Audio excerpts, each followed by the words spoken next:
Hello everyone, welcome to अधिगम शिल्प। मेरा नाम शोभना है और हम यहाँ सीटेट 2026 फेब में जो एग्जाम होने वाला है उसको टारगेट करते हुए कर रहे हैं बाल विकास सीडीपी का टॉपिक।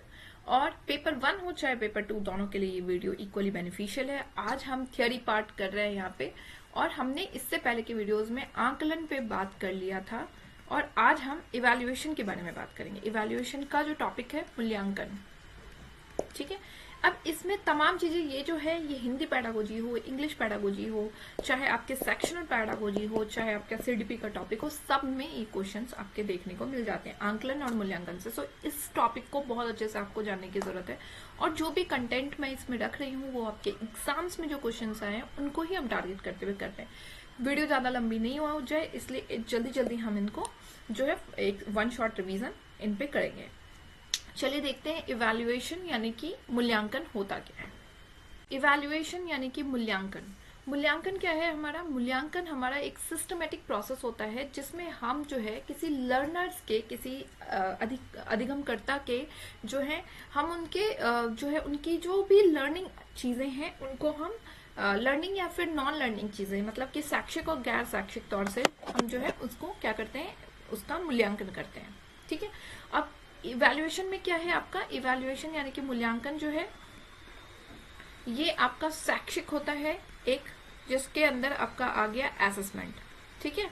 जब आप मूल्यांकन करते हैं, यानी कि आप कह सकते हैं कि मूल्यांकन जो है आंकलन मूल्यांकन का पार्ट है, ठीक है। और एक आपका हो गया गैर शैक्षिक, जिसमें कि इसमें क्या है, आप क्या करते हो, बच्चों के अंदर बच्चों के जितने भी अदर एक्टिविटीज होते हैं, एक्स्ट्रा करिकुलर एक्टिविटीज, स्पोर्ट्स हो गया, इसके अंदर गेम्स हो गए, इसके अंदर आपका बिहेवियर हो गया, किसी बच्चे का पर्सनालिटी हो गई, इंटरेक्शन, मतलब जो भी तमाम चीजें जो वो स्कूल में कर रहा है, इन सारी चीजों को यहाँ पे आप कवर अप करते हैं। तो इवैल्यूएशन जो है आपका क्या करता है, आपके इवैल्यूएशन इस तरह से आप कह सकते हैं कि इवैल्यूएशन आपका क्वालिटेटिव एज वेल एज वो क्वांटिटेटिव है। क्वालिटेटिव नेचर का है क्योंकि आप यहाँ पे क्या कर रहे हैं, आप बच्चों का जो है उसको उसके जो है सारे बिहेवियर हो, पॉजिटिव नेगेटिव जो भी बिहेवियर है उनको आप जो है यहाँ पे कर रहे हैं, ठीक है। उसके क्वालिटीज, उसके गुण अवगुण, सब कुछ को आप यहाँ पे मेजर कर रहे हैं। वो स्पोर्ट्स में कैसा है, वो सिंगिंग में कैसा है, वो म्यूजिक में कैसा है, वो तमाम एक्टिविटीज जो उनके स्कूल्स में बच्चों के होते हैं, डांसिंग कंपटीशन हो गया, सारी चीजों को आप यहाँ कवर अप करते हैं। उसकी पर्सनैलिटी, ठीक है। तो इसलिए ये क्वालिटेटिव हो गया। क्वांटिटेटिव इसलिए क्योंकि आप यहाँ पे जो है इनका आंकलन भी करते हो, आप इनको मार्क्स देते हो, आप इनको ग्रेड्स देते हो, आप इनको मार्किंग सिस्टम से, मतलब इनकी जो क्वालिटीज है शैक्षिक तौर पे, उनको आप क्या कर रहे हो, यहाँ पे नंबरिंग दे रहे हो, क्वांटिटी में उसको आप माप रहे हो, ठीक है। इसलिए आपका evaluation qualitative as well as quantitative है। गुणात्मक हो गया ये यहाँ पे, और यहाँ पे हो गया मात्रात्मक, ठीक है। तो इवैल्यूएशन किस तरह से क्वालिटेटिव है, क्वांटिटेटिव है, ये चीज समझ में आपको आ गई। अब यहाँ पे चाइल्ड के पॉजिटिव और नेगेटिव एस्पेक्ट्स जो होते हैं वो मूल्यांकन में आप क्या करते हैं, उनका विश्लेषण करते हैं। अभी मैंने कहा कि आप बच्चे के जो है पॉजिटिव चीजें, कि उनकी स्पोर्ट्स, एक्स्ट्रा करिकुलर एक्टिविटीज कोई बहुत अच्छा है, क्रिएटिविटी में कोई बहुत अच्छा है, तो आप वहां उसको जो है उस चीज को आप माप रहे हो, देख रहे हो। साथ ही साथ अब नेगेटिव एस्पेक्ट्स, किसी बच्चे में आपने देखा कि वो जो है बहुत ज्यादा इंटरेक्शन नहीं ले रहा, तो वो भी चीजें तो आप देख रहे हो ना। तो qualitative as well as quantitative दोनों ही एस्पेक्ट्स को आप यहाँ पे देखते हो, कवर करते हो बच्चों के। यहाँ पे लर्नर्स के जो होते हैं, हमारे अधिगम प्रक्रिया में जो विद्यार्थी होते हैं, शिक्षार्थी होते हैं, या अधिगमकर्ता आप कह सकते हैं, इनमें सुधार होने की गुंजाइश बहुत ज्यादा होती है, क्योंकि आप यहाँ पे इसको हर एक पहलू से जो है जज कर रहे हो। आप यहाँ पे इसको शैक्षिक तौर पे भी जज कर रहे हो, यानी कि ये पढ़ाई में कैसा है, स्टडी में कैसा है, वो भी देख रहे हो। साथ ही साथ आप इसको जो है गैर शैक्षिक तौर से भी देख रहे हो। तो यहाँ पे बच्चों को जो है टीचिंग लर्निंग प्रोसेस में भी बढ़िया हो रहा है, टीचिंग लर्निंग प्रोसेस इंप्रूव हो रहा है, साथ साथ उनके और भी अदर एक्टिविटीज में भी इम्प्रूवमेंट हो रहा है, ठीक है।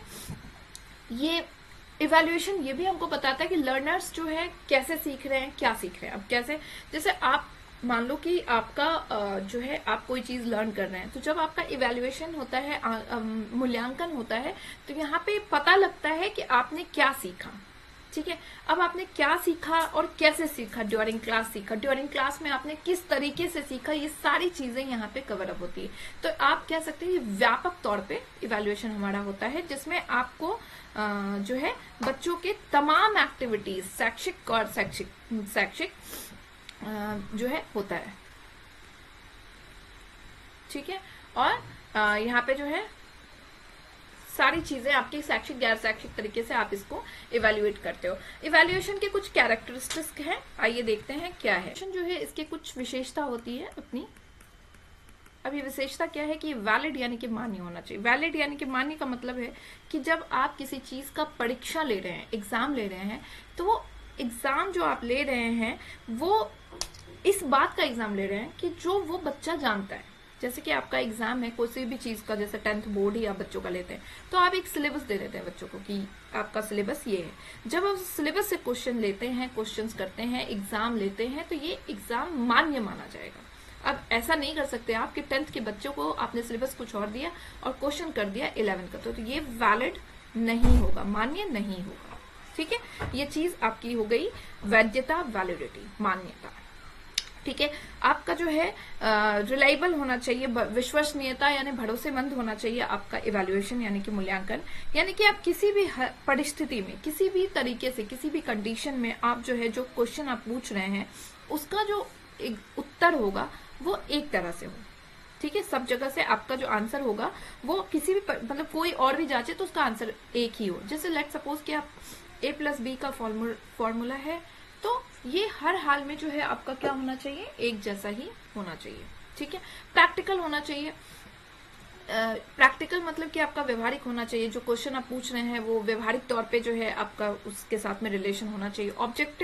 ऑब्जेक्टिविटी यानी वस्तुनिष्ठता होना चाहिए बच्चों इसके अंदर। इसमें जो है मतलब उसका आपका जो कोई और भी अगर आपके आंसर्स को जांचता है कहीं पे भी, तो उसमें क्या है कि एक ही उत्तर होना चाहिए। उस पे आपका जो शिक्षक का, आप किसी शिक्षक का प्रभाव इस पर नहीं पड़ना चाहिए।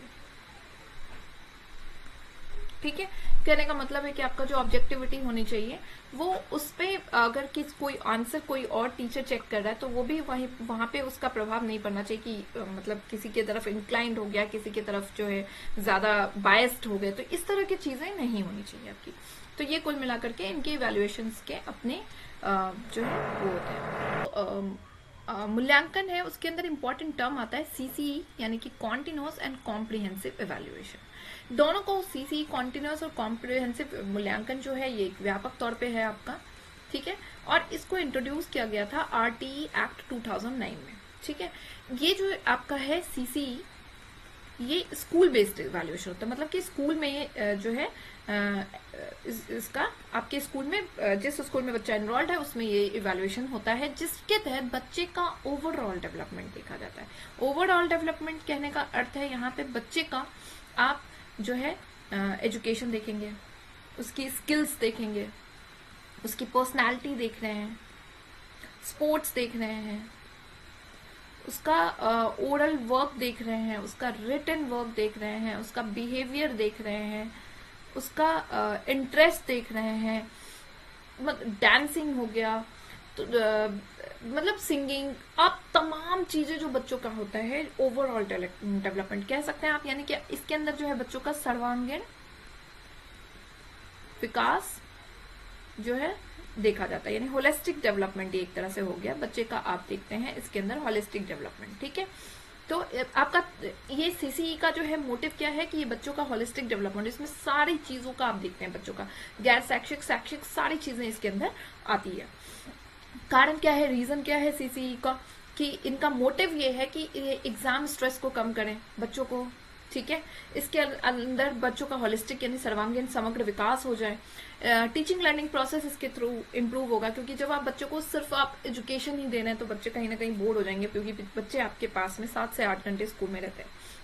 तो यहाँ पे आप बाकी सारी एक्टिविटीज जब करवाते हैं तो बच्चे का क्या होता है, माइंड जो है थोड़ा और भी ज्यादा वो एक्टिव होता है, तो आप यहाँ पे टीचिंग लर्निंग को इम्प्रूव कर रहे हैं, टीचिंग कर ही रहे हैं, टीचिंग के साथ साथ आप असेसमेंट ले रहे हैं टाइम टू टाइम, जिससे कि उनके बीच के गैप्स जो होते हैं बच्चों में, लर्निंग गैप्स जो है उसको आप आइडेंटिफाई करके उस पर वर्कआउट कर रहे हैं।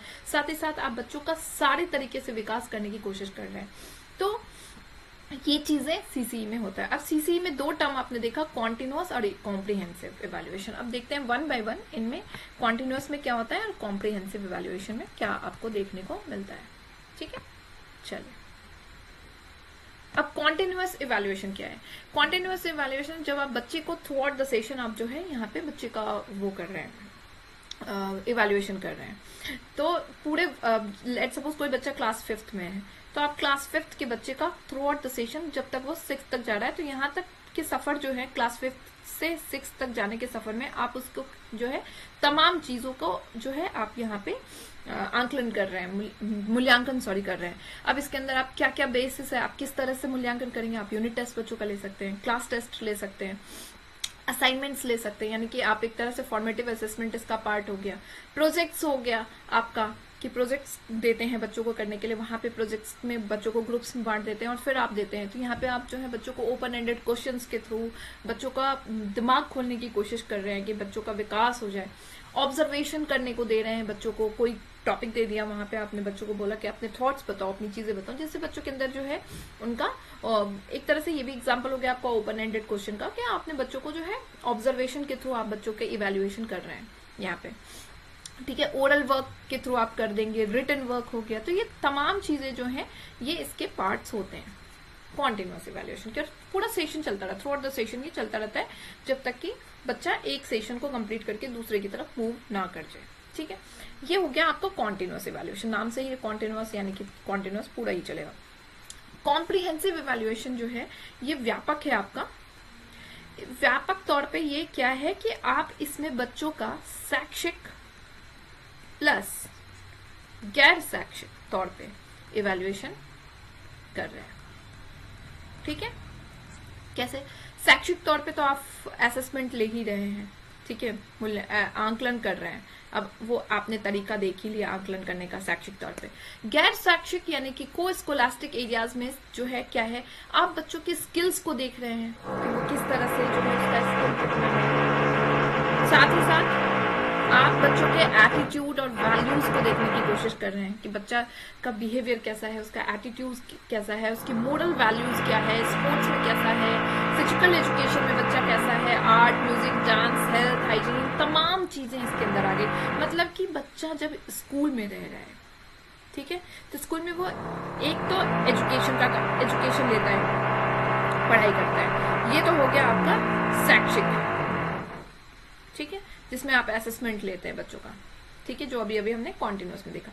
अब यहाँ पे आप गैर शैक्षिक तरीके से बच्चा और भी तो बहुत सारी एक्टिविटीज करता है। एनुअल फंक्शन हो गया जिसमें आप देखते हैं कि बच्चों का स्पोर्ट्स में एनुअल फंक्शन में बच्चा जो है अपनी एक्टिविटीज दिखाता है। तो वहां पे डांसिंग हो गया, डांसिंग के थ्रू हो गया, स्पीच के थ्रू हो गया। तो यहाँ पे बच्चा अपना जो है चीजें दिखाता है। साथ ही साथ आप ये देख रहे हैं कि वो स्पोर्ट्स डे होता है स्कूल के अंदर, या स्पोर्ट्स टाइमिंग होती है जिनमें बच्चा जो है स्पोर्ट्स में का एरिया यहाँ पे कवर किया जाता है। फिजिकल एजुकेशन पे यहाँ पे दिया जाता है। ये भी देखा जाता है कि बच्चे का आर्ट, म्यूजिक, डांस किन चीजों में इंटरेस्ट है। हेल्थ हाइजीन का आप ध्यान रखते हैं, यहाँ पे हेल्थ के बारे में बच्चों से बात करते हैं, देखते हैं। लाइफ स्किल्स उसकी कैसी है, उसकी एटीट्यूड कैसी है, लोगों के साथ किस तरह से इंटरेक्ट कर रहा है, मोरल वैल्यूज, नैतिकता उसके अंदर कितनी है। तो यानी पे गैर शैक्षिक एरिया में जितने भी चीजें होती हैं वो इनके अंदर होता है। इसलिए कॉम्प्रिहेंसिव आपका व्यापक माना जाता है, क्योंकि कॉम्प्रिहेंसिव में आप सिर्फ शैक्षिक तौर पे नहीं बल्कि ओवरऑल बच्चे का जितना भी आपके स्कूल में जितनी भी चीजें कर रहा है, जितनी भी एक्टिविटीज वो कर रहा है, उन सारी चीजों पे आप यहाँ पे ध्यान देते हैं। ठीक है, अब सीसीई के टूल्स जो हैं वो कौन कौन से हैं वो आप देख लीजिए। तो सीसीई के टूल्स हैं आपके पोर्टफोलियोज, जिससे आपके भर भर के क्वेश्चंस आते हैं। पोर्टफोलियोज हो गया आपका, उसके अलावा रिटन हो गया, रिटन टेस्ट आपके हो गए सीसीई के, ओरल टेस्ट हो गया, प्रोजेक्ट्स हो गया, मतलब कि कॉन्टिन्यूअस और कॉम्प्रिहेंसिव दोनों का मिला करके हो गया आपका टूल सारा ही। रिकॉर्ड्स हो गए जिसमें कि एनेक्डोटल रिकॉर्ड्स हो गया, कम्युलेटिव रिकॉर्ड्स हो गया, चेकलिस्ट, रीडिंग स्किल्स। तो ये सारे ओरल टेस्ट के बारे में आपको पता है कि ओरल टेस्ट के थ्रू, प्रोजेक्ट्स के बारे में आपको पता ही है, रिटन टेस्ट जिसमें आप बच्चों का रिटन तौर पे क्वेश्चंस के थ्रू आप यहाँ पे, या ऑब्जेक्टिव्स के थ्रू आप टेस्ट लेते हैं। अब बचा आपका जो आपके एग्जाम्स में क्वेश्चंस आपको देखते हैं, पोर्टफोलियोज, फिर आपका हो गया anecdotal records, cumulative records, checklist, rating skills. चलिए पोर्टफोलियो देखते हैं। पोर्टफोलियो होता क्या हो? देखिए पोर्टफोलियो एक तरह से बच्चे का एक फाइल होता है, ये कुछ इस तरह से फाइल होता है। इसमें बच्चों का तमाम रिकॉर्ड्स होता है। इनमें बच्चों के प्रोग्रेस हो गए, उन्होंने क्या प्रोग्रेस किया है, उनके एफर्ट्स क्या है, यानी उन्होंने क्या प्रयास किया है, उनके अचीवमेंट क्या हैं, उनके मार्क्स क्या हैं, यानी कुल मिलाकर के आप कह सकते हैं कि ये शैक्षिक और सहशैक्षिक, मतलब इसके अंदर सारी चीज़ें होती हैं। उनके स्पोर्ट्स में क्या है, डांसिंग, स्पोर्ट्स, कंपटीशन, ड्राइंग, उनके असाइनमेंट्स में क्या किया है उन्होंने, मार्क्स ओरल एफए में क्या आए, यूनिट टेस्ट में क्या आए हैं, किस तरह से उन्होंने प्रोग्रेस किया है, किस तरह से उनके सारे चीज़, तमाम चीज़ें इसके अंदर पोर्टफोलियो के अंदर होता है। एक बच्चे का फाइल यहाँ पे, मतलब हर एक बच्चे का अपना एक फाइल बना रहता है। इससे फायदा क्या होता है? इससे फायदा एक तो आपके बच्चे के सारे रिकॉर्ड्स आपको यहाँ पे, कोई नया टीचर जब आता है तो वो किसी बच्चे का पोर्टफोलियो खोल करके उसके बारे में सारी चीजें जान सकता है, जिससे उसको आसानी मिलती है उस बच्चे को समझने में। ठीक है, तो ये एक तरह से ये भी पोर्टफोलियो आप कह सकते हैं कि सिस्टमेटिक कलेक्शन है। असेसमेंट टूल हो गया आपका, फॉर्मेटिव असेसमेंट का, सीसी का ये टूल हो गया। अब इसमें क्या क्या चीजें इंक्लूड होती है, तो अभी मैंने कहा वर्कशीट्स हो गए, असाइनमेंट्स हो गए, प्रोजेक्ट्स हो गए बच्चों के, ड्राइंग, क्रिएटिविटी उनके अंदर क्या है, रिटन वर्क कैसा है, ओरल में कैसा है, स्पोर्ट्स में कैसा है, ड्राइंग में कैसा है, म्यूजिक में कैसा है, सारी चीजें इसके अंदर होती है। टीचर्स के रिमार्क्स भी इसके अंदर देंगे। जब आप पोर्टफोलियो किसी का ओपन करिएगा तो आपको ये नोटिस करेंगे कि आप बच्चों के टीचर्स ने क्या नीचे रिमार्क्स दिया है कि इस बच्चे का ये चीज बहुत अच्छा है, इसकी स्किल्स अच्छी है, इसके बिहेवियर्स अच्छे हैं, इसकी पर्सनालिटी अच्छी है, मतलब जो चीजें टीचर जैसा फील करते हैं वो उसके अंदर लिखते हैं। तो ये पोर्टफोलियो है आपका। अब इसके 3 टाइप्स होते हैं पोर्टफोलियो के। एक आपका वर्किंग पोर्टफोलियो हो गया। ठीक है, वर्किंग पोर्टफोलियो में क्या होता है कि इसमें बच्चों के day to day class work, जो भी दिन प्रतिदिन काम होता है, दिनचर्या होता है बच्चों का, वो रिकॉर्ड होता है। और यहाँ पे बच्चों की जो लर्निंग प्रोग्रेस होते हैं, प्रगति जो होता है बच्चों का, वो यहाँ पे दिखाया जाता है। दूसरा आपका शोकेस पोर्टफोलियो हो गया। इसमें बच्चों का बेस्ट अचीवमेंट क्या, बच्चे ने पूरा क्या हासिल किया है, बेस्ट अचीवमेंट उसकी क्या है, ये यहाँ पे उपलब्धि यहाँ पे दर्शाया जाता है। ठीक है, तीसरा आपका असेसमेंट और इवैल्यूएशन पोर्टफोलियो हो गया, जिसमें आपके बच्चों की ग्रेडिंग्स दी जाती है बच्चों की। ठीक है, तो ये आपका टोटली पोर्टफोलियो हो गया। इससे ज्यादा इसमें क्वेश्चंस आपको देखने को मिलेंगे नहीं। रिकॉर्ड्स हो गया, जिसमें आप बच्चों के रिकॉर्ड्स बना करके रखते हैं। तो ये रिकॉर्ड्स कैसा होता है, क्या होता है, आइए देखते हैं। रिकॉर्ड्स बेसिकली 2 टाइप के आपके होंगे जो आपके एग्जाम्स में आते हैं। एक एनेक्डोटल, जिसको उपाख्यानात्मक रिकॉर्ड कहा जाता है।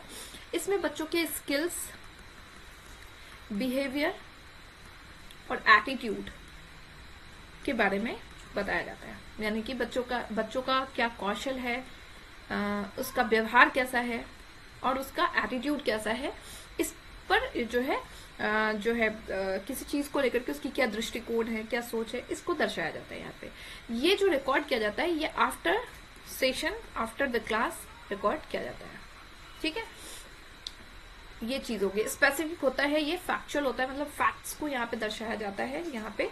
और यहाँ पे जो है ये चीजें टाइम टू टाइम इसको जो है रिकॉर्ड किया जाता है। ठीक है, एनेक्डोटल हो गया आपका। बेसिकली आप में इसके बच्चे के दृष्टिकोण क्या है किसी चीज को लेकर के, उसके व्यवहार कौशल कैसे हैं, उसका व्यवहार कैसा है, इस पे किया जाता है। और ये आफ्टर द इंसिडेंट, कुछ हुआ है, कुछ जो मामला घटित हुई है, उसके बाद इसको जो है रिकॉर्ड किया जाता है। कम्युलेटिव रिकॉर्ड्स क्या है, ये ड्यूरिंग सेशन, ड्यूरिंग क्लास चलता है। इसमें बच्चों के एकेडमिक परफॉर्मेंस कैसे हैं, मतलब कि उनका ड्यूरिंग स्कूल में कैसा है, अटेंडेंस के बारे में, उनके अचीवमेंट्स, उपलब्धि, तो इन चीजों को यहाँ पे रिकॉर्ड किया जाता है और ये ड्यूरिंग क्लास ये रिकॉर्ड किया जाता है। ठीक है, नेक्स्ट आपका है रेटिंग स्किल्स। तो रेटिंग स्किल्स देखिए जस्ट लाइक आपका जो स्केल होता है जो कि 1 से लेके 10 तक होता है, ये कुछ ऐसा ही रेटिंग स्किल्स होता है। और इसमें कुछ क्राइटेरिया डिफाइन किए गए हैं, जैसे कि आपका 10 हो गया, 10 का मतलब एक्सेलेंट हो गया, 9 का मतलब गुड हो गया, वेरी गुड हो गया, 8 का मतलब गुड हो गया, 7 का मतलब एवरेज हो गया, 5 का मतलब बिलो एवरेज हो गया, 5 का मतलब पुअर हो गया। तो इस तरह से ये जो है आपके दिखाए जाते हैं। कई जगह 1 to 5 होता है, कई जगह 1 to 10 होता है, तो ये इस तरह से होता है। ठीक है।